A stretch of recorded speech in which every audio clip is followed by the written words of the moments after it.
स्वागत है रे क्लासेस फिरोजाबाद में। प्यारे बच्चों, अपना टॉपिक चल रहा था NCERT question chapter atomic structure. उसमें नया क्वेश्चन है electromagnetic radiation of wavelength. Electromagnetic radiation of wavelength 242 nanometre.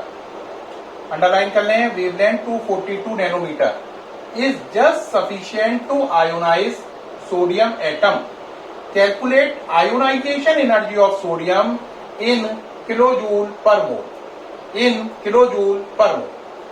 कह रहा है अगर सोडियम का एटम है उसे आयोनाइज करने के लिए जो लाइट डाल रहे हैं उसकी वेवलेंथ अगर 242 नैनोमीटर है, जो लाइट हम डाल रहे हैं ना उसकी वेवलेंथ 242 नैनोमीटर है, तो सोडियम का एटम आयोनाइज हो जाता है, यानी अपने में से इलेक्ट्रॉन बाहर निकाल देता है। तो कह रहा है सोडियम की आयोनाइजेशन एनर्जी किलो जूल पर मोल में निकालो। रिपीट, अगर हम 242 नैनोमीटर की लाइट डालें तो सोडियम एटम आयोनाइज हो जाता है।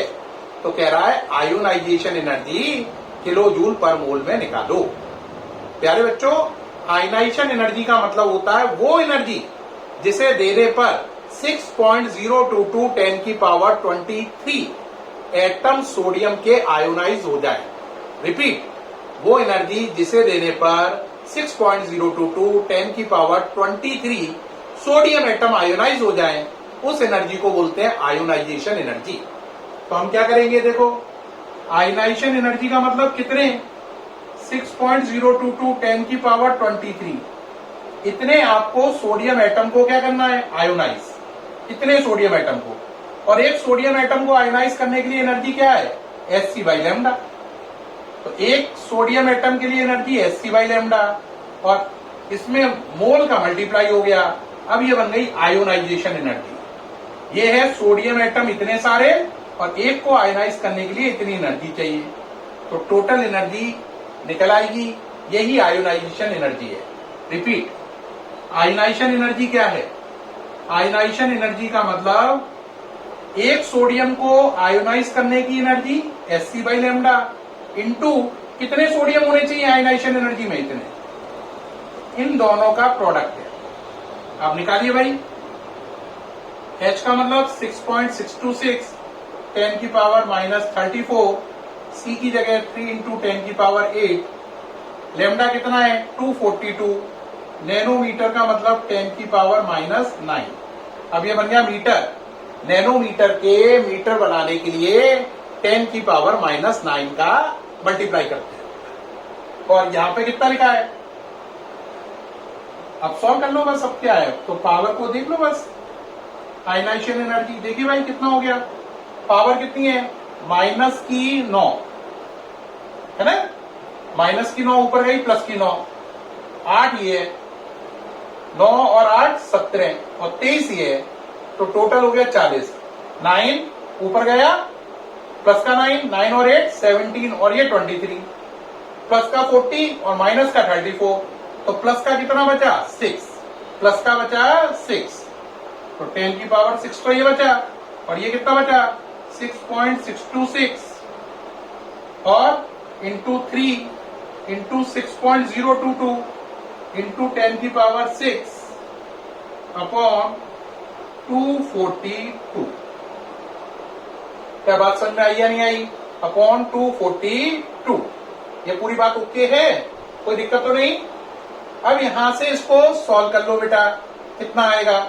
तो देखो भाई 6.022 को तो 6 मान लो थोड़ी देर के लिए, तो ये हो गया 6.626 इंटू 3 इंटू 6 इंटू 10 की पावर 6 अपॉन 242। अब इसको सॉल्व करने का काम ऊपर करते हैं अपन लोग, ये लिख लीजिए, फिर मैं इरेज कर रहा हूं ये वाला सारा पार्ट। नोट कर लिया यहां तक। आयोनाइजेशन एनर्जी क्या है, मैंने अभी बताया। आयोनाइजेशन एनर्जी का मतलब है वो एनर्जी जिसे देने पर 6.022 10 की पावर 23 सोडियम एटम में से इलेक्ट्रॉन निकल जाए, और एक सोडियम एटम में से इलेक्ट्रॉन निकालने के लिए एनर्जी चाहिए Hc बाय लैम्डा। ये उम्मीद है आपने सारा नोट कर लिया होगा। आगे बढ़े, जगह कम है इसलिए मिटाना पड़ता बार बार। ये देखिए मिटा दिया क्वेश्चन। अब काफी जगह क्रिएट हो गई है, आगे बढ़ रहे हैं। आयनाइजेशन एनर्जी कितनी निकल के आई बोलो। अब इसमें कितने का मल्टीप्लाई कर लें, 3 का, है ना। तो ये लिख के आया है बोलो कितना है, 6.626। तो मल्टीप्लाई करो 3 का, 3 6 जा 18, कैरी 1, 3 2 जा 6 और 1 7, है ना। और 3 6 जा 18, फिर 1, 3 6 जा 18 और 1 19.878 और इंटू 6 अपॉन कितना 242 इंटू 10 की पावर 6। यहां तक सही है। अब कुछ कैंसिल हो सकता है तो कर दो भाई। 2 से कैंसिल हो रहा है 3 बार और 2 से ये कैंसिल होगा 1 2 1 टाइम। तो आयनाइजेशन एनर्जी हो गई 19.878 को 19.9 लिख लो इंटू 3 इंटू 10 की पावर 6 अपॉन 121। 3 का मल्टीप्लाई कर लो बेटा, वो तो कर ही पाओगे, है ना। करिए भाई। ठीक, कितने हुआ कैरी 2, ये हो गया। ठीक, 59.7 10 की पावर 6 अपॉन 121। 59.7 में 121 का डिवाइड देना है। ठीक है भाई, नीचे वाला हटा दूं थोड़ा सा। ठीक, डिवाइड दीजिए भाई। पहले क्या कर लो भाई, इसमें डिवाइड करने में, इसमें इसका डिवाइड करो। 59.7 में किसका, 121 का। जब आप डिवाइड करोगे ना प्यारे बच्चों, तो आपका आंसर आएगा 0.4947 0.4947 इंटू 10 की पावर 6। इसे और सही कर लो, 3 डिजिट इधर ले जाओ, 1 2 3, तो 494.7 इंटू 10 की पावर 3। आंसर आ गया जूल पर मोल। लेकिन आपको याद होगा क्वेश्चन में उन्होंने कहा था जूल नहीं, किलो जूल। जूल को किलो जूल बनाने के लिए 1000 का डिवाइड लगेगा। कितने का, 1000 का। 1000 के डिवाइड से 10 की पावर 3 कट जाएंगी, तो ये रह गया 494.7। 10 की पावर 3 हट गया, लेकिन जूल की जगह क्या हो गया, किलो जूल पर मोल। यही आपका आंसर आएगा। तो ये आयोनाइजेशन एनर्जी आ गई। ये आयोनाइजेशन एनर्जी का मतलब वो एनर्जी जिसे देने पर 6.022 10 की पावर 23 सोडियम एटम में से इलेक्ट्रॉन बाहर जाएगा। कितनी एनर्जी देनी पड़ रही है, 494.7 किलो जूल पर मोल। ठीक है प्यारे बच्चों, उम्मीद है न्यूमेरिकल आपको पूरा समझ में आया होगा। न्यूमेरिकल वैसे भी मैं बीच में नहीं छोड़ता हूं, हमेशा वहां तक करता हूं सॉल्व जहां तक मुझे उम्मीद होती है कि आप सेकंड थर्ड का बच्चा भी इसके आगे डिवाइड और मल्टीप्लाई कर पाएगा। मैं कभी ये नहीं मानता हूं आप बड़ी क्लास के बच्चे हो।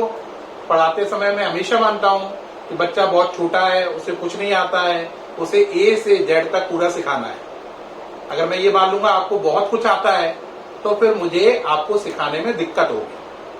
मुझे हमेशा ये मानना है आपको कुछ नहीं आता है और मुझे सारा आपको अच्छे से सिखाना है।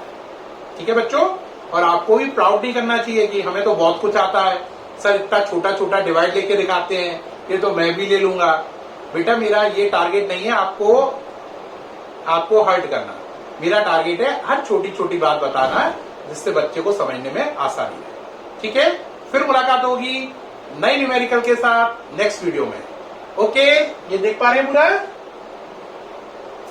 Okay, bye.